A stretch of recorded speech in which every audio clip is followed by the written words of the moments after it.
রাতের শহরের প্রান্তে ফাঁকা রাস্তা, রাস্তার ল্যাম্পপোস্টের আলো জ্বলছে। একটি গাড়ি রাস্তার পাশে থেমে আছে। এক ছেলে পাশে দাঁড়িয়ে, বিরক্ত ও চিন্তিত। সে প্রতাপ। এই সময়ে কেন গাড়ি খারাপ হলো? হঠাৎ পায়ের শব্দ। এক তরুণী ধীরে ধীরে এগিয়ে আসে। সাধারণ পোশাকে, মুখে শান্ত ভাব। সে মোহিনী, মানুষের রূপে। কিছু সমস্যা হয়েছে? প্রতাপ ঘুরে তাকিয়ে বলে, হ্যাঁ, গাড়িটা হঠাৎ বন্ধ হয়ে গেছে, স্টার্ট নিচ্ছে না। এই রাস্তায় রাতে একা থাকা ঠিক না। আমার দাদা গাড়ি সারায়। আমি আপনাকে সাহায্য করতে পারি। এত রাতে? এটাই তো তার কাজ। একটু থেমে বলে, আমাদের বাড়িটা সামনে। আপনি চাইলে আমার সঙ্গে আসতে পারেন। প্রতাপ এক মুহূর্ত ভেবে বলে, ঠিক আছে, এভাবে রাস্তায় দাঁড়িয়ে থাকাও ঝুঁকির। আমি প্রতাপ। আমি মেঘা। দুজন কিছুক্ষণ একে অপরের দিকে তাকিয়ে থাকে, তারপর স্বাভাবিক হয়। একটি সাধারণ বাড়ি। মোহিনী গিয়ে দাদাকে ডাকে। ভিতর থেকে এক যুবক এগিয়ে আসে। সে এক নাগ, মানুষের রূপে, চোখে তীক্ষ্ণতা, মুখে সাধারণ ভঙ্গি। কি হয়েছে? এই ভদ্রলোকের গাড়ি খারাপ হয়ে গেছে, একটু দেখে আসতে হবে। আপনার যদি অসুবিধা না হয়। না না, অসুবিধা কিসের? এটা তো আমার কাজ। ধন্যবাদ। আপনি বসুন, ও ঠিক করে দেবে। দাদা চাবি নিয়ে বেরিয়ে যায়। প্রতাপ তাকিয়ে থাকে। রাত গভীর থেকে ধীরে ধীরে ভোরের দিকে এগোচ্ছে। মোহিনী আর প্রতাপ বসে আছে। আপনারা না থাকলে সত্যিই বিপদে পড়তাম। মানুষ মানুষের পাশে থাকবে, এটা তো স্বাভাবিক। আজকের রাতটা অদ্ভুতভাবে লম্বা হয়ে গেল। খারাপ সময়ে সময়টা সবসময় ধীরে চলে। আপনি সবকিছু এমন সহজ করে বলেন, ভালো লাগে শুনতে। অভ্যেস। একটু থেমে বলে, আপনি এত রাতে কোথা থেকে আসছিলেন? হাসপাতাল থেকে। আমি ডাক্তার। আপনি ডাক্তার? হ্যাঁ, রাতে ডিউটি শেষ করেই ফিরছিলাম। তাহলে তো আপনি প্রতিদিন অনেক মানুষের কষ্ট দেখেন। হ্যাঁ, কিন্তু কারোর প্রাণ বাঁচাতে পারলে সব ক্লান্তি মিলিয়ে যায়। আপনি আপনি কি করেন মেঘা? আমি দাদার সাথে থাকি। আপনার চোখে একটা অদ্ভুত শান্তি আছে, আর তার ভেতরে যেন অনেক কথা লুকোনো। সব কথা বললে মানুষ হালকা হয়ে যায়, কিছু কথা লুকিয়ে রাখতেই হয়। সেটাই তো মানুষকে গভীর করে তোলে। দুজনেই হালকা হাসে। রাত কেটে যায়, পাখির ডাক শোনা যায়। দুজন বুঝতেই পারে না রাত কেটে গেছে। ও, সকাল হয়ে গেছে। সময় যে কিভাবে চলে গেল। দরজার শব্দ। দাদা ঢোকে। প্রতাপ উঠে দাঁড়ায়।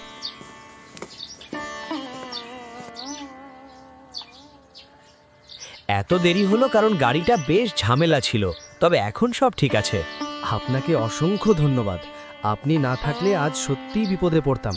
আপনাকে সাহায্য করতে পেরে আমি খুব খুশি। প্রতাপ মোহিনীর দিকে তাকিয়ে, আপনাকেও ধন্যবাদ মেঘা। আজকের রাতটা আমি কোনোদিন ভুলব না। আমি চাইব এই রাতটা শুধু ভালো স্মৃতি হয়েই থাকুক। দুজনের চোখে ক্ষণিকের নীরবতা।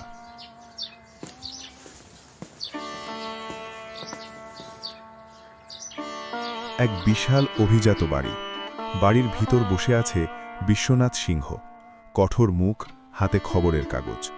প্রতাপ ঘরে ঢোকে, ক্লান্ত কিন্তু শান্তভাবে। কাল রাতে কোথায় ছিলে? গাড়ি খারাপ হয়ে গিয়েছিল, রাস্তায় দেরি হয়ে যায়। এই সব ঝামেলা থাকতো না যদি আমার ব্যবসার দিকে মন দিতে। ডাক্তারি করে কি পাচ্ছ, আর কি পাবে ভবিষ্যতে? মানুষের উপকার করতে পারি। ব্যবসায়ী ক্ষমতা থাকে, টাকা পয়সার অভাব থাকে না প্রতাপ। তোমার বড় দাদা যেমন বুঝেছে। আমি কাউকে নকল করতে চাই না। তর্ক বাড়তে থাকে। ঠিক তখন ভূমি প্রবেশ করে, হাতে চায়ের ট্রে। এবার থামুন দুজনে। বিশ্বনাথ চুপ করে যান। সারা রাত ডিউটি, তারপর আবার এইসব কথা। বৌদি, তুমি না থাকলে এই বাড়িতে কথা বলার জায়গাই থাকতো না। প্রতাপ নিজের ঘরের দিকে চলে যায়।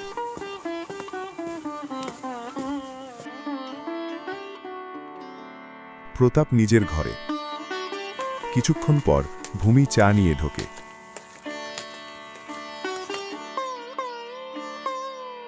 এখন বলো, কাল রাতে বাড়ি আসলে না, কি হয়েছিল?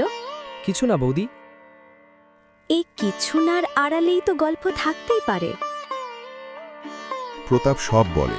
রাস্তায় গাড়ি খারাপ, মেঘা, তার বাড়ি। ও, তাহলে এক রাতেই এমন সুন্দর পরিচয়। ডাক্তারবাবু, এবার তো মনে হচ্ছে হার্টের রোগ নিজেই ধরা পড়েছে। প্রতাপ কিছু বলতে পারে না, তারপর জিজ্ঞাসা করে, বৌদি, দাদা কোথায়? ঘরে। আজকাল ও তো বেশিরভাগ সময় ঘরেই থাকে, তাই না? হ্যাঁ, আগের মতো কথা বলে না, চুপচাপ থাকে। আচ্ছা, আজ আবার ডিউটি আছে? হ্যাঁ, আজ একটা ওটি আছে।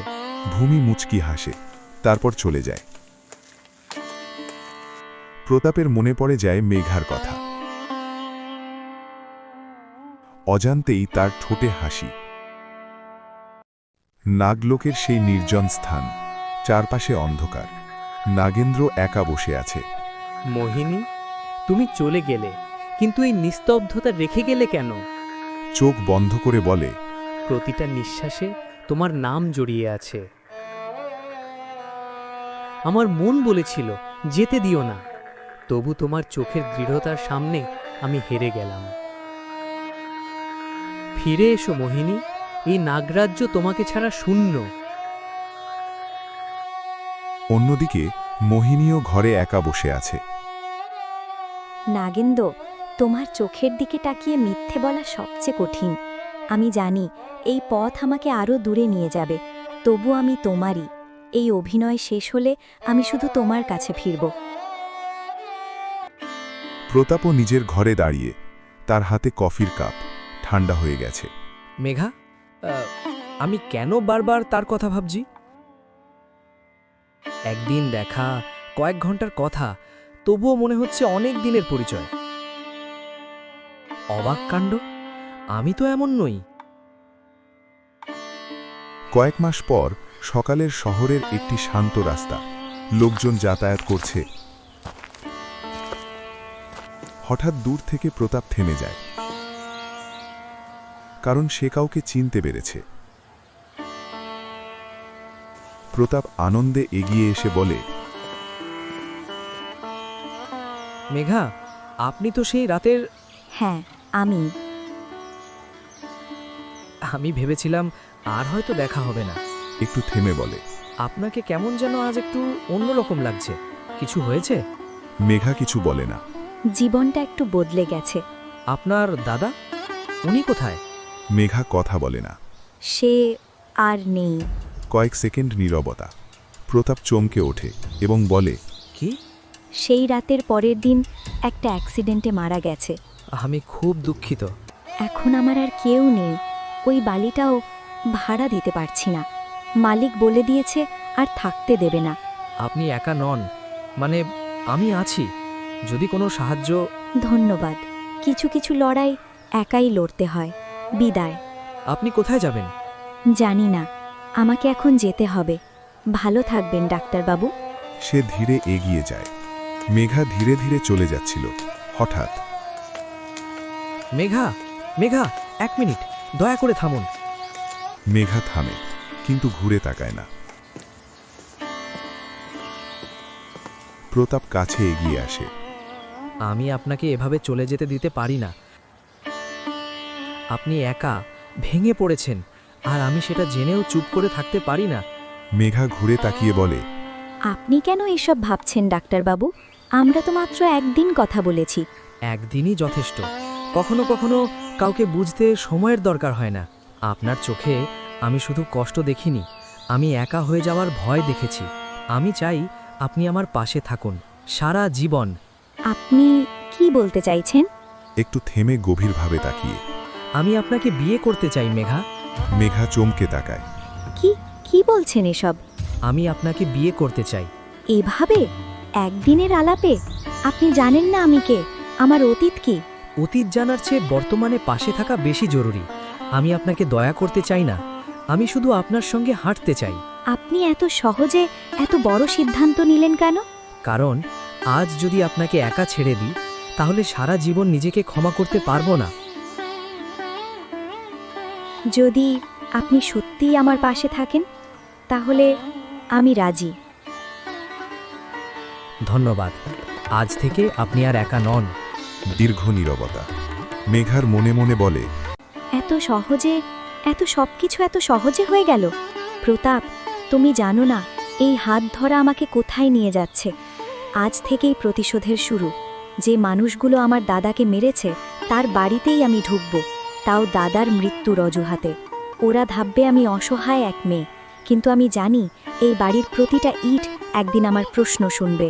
দাদা, তোমার রক্ত বৃথা যাবে না। প্রতাপ মেঘার দিকে বিশ্বাস ভরা চোখে তাকায়, আর মেঘা মুখে নরম হাসি, চোখে গোপন আগুন। প্রতাপ মেঘাকে নিয়ে বাড়িতে ঢোকে। মেঘা একটু কৌতূহলে চারপাশ দেখে। বাড়ির ভেতরে প্রতাপের বাবা সোফায় বসে কাগজ দেখছিলেন। বাবা, আমি আপনাকে একটা কথা বলতে চাই। বাবা তাকান না। আমি বিয়ে করতে চাই। বাবা হঠাৎ কাগজ নামিয়ে তাকান। কি বললে? ডাক্তারি করতে করতে নিজের মাথায় খারাপ হয়ে গেছে নাকি? হঠাৎ বিয়ের কথা মাথায় আসলো কেন? আরে মেয়েটাকে? ওর নাম মেঘা, আমার বন্ধু, তবে এখনও একা। ওর দাদা মারা গেছে, ওর আর কেউ নেই। আমি ওকে এভাবে একা ছেড়ে দিতে পারিনি। এইসব আবেগ আমার সামনে দেখাবি না। তুমি ব্যবসা জানো, আমি মানুষ চিনতেও তাদের কষ্ট বুঝতে জানি। আজ যদি ওর পাশে না থাকি, আমি ডাক্তার হয়ে কি করলাম? আমার ছেলের বিয়ে এভাবে হবে না। এই বাড়িতে আমি যা বলি সেটাই শেষ। ঠিক তখনই বড় বৌদি ভূমি এগিয়ে আসে। বাবা, একটু থামুন। সব কথা রাগ করে বলা যায় না। প্রতাপ কোনো ভুল করছে না, ওর নিজের দায়িত্ব নিচ্ছে। আপনি সবসময় বলতেন অসহায়দের পাশে থাকা আমাদের ধর্ম। আজ আপনার নিজের কথা আপনি ভুলছেন কেন? বাবা চুপ করে যান, কারণ তিনি বড় বৌমার কথার উপর কথা বলে না। বাবা গম্ভীর স্বরে বলে, ঠিক আছে, এই বিয়ে হবে, কিন্তু মনে রাখিস এই দায়িত্বের বোঝা তোকেই বইতে হবে। ঠিক আছে বাবা। চারপাশে তাকিয়ে মেঘা মনে মনে বলে, এটাই সেই বাড়ি যার দরজা আজ আমার জন্য খুলে গেল। ওরা জানে না এই দেয়ালের মধ্যেই আমার প্রতিশোধ শ্বাস নিচ্ছে। বৌদি প্রতাপের দিকে তাকিয়ে হাসে। বাবা চুপচাপ বসে থাকে, আর মেঘা নরম মুখোশের আড়ালে ভয়ঙ্কর পরিকল্পনা। রাতে বাড়ির ভিতরের ঘর। প্রতাপের বড়দাদা রাঘব নিজের ঘরে একা বসে আছে, অফিস থেকে ফিরে। চিন্তায় ডুবে, চোখে ঘুম নেই। বৌদি ধীরে ধীরে ঘরে ঢোকে।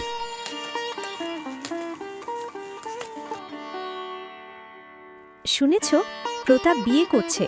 এই বাড়িতে এতদিন পর একটু খুশির খবর এলো, কিন্তু তুমি এমন চুপচাপ কেন? হ্যাঁ, শুনেছি। তাহলে এমন মুখ করে বসে আছো কেন? এত চিন্তা কিসের?